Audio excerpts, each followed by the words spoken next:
situation sociale, un travail, une famille, une religion ou un parti politique pour que nous sachions qui nous sommes.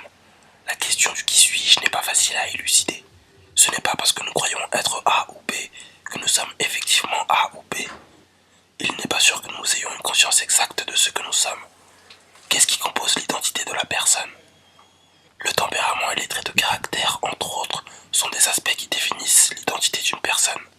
La personnalité est cette totalité singulière qui fait que je ne suis semblable à nul autre et que nul autre n'est semblable à moi. Le moi social se forme dans le rapport à autrui. Pris dans le monde des autres, il n'est d'abord pas lui-même, mais le reflet des autres. Il tente à se doter d'une identité en structurant une image de lui-même sous la forme du personnage. La quête de l'identité se fait dès l'enfance.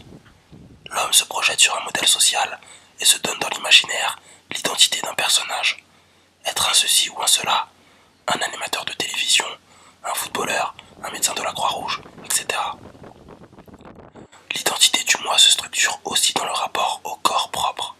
La première identification de la conscience se rapporte en fait au corps comme image de soi.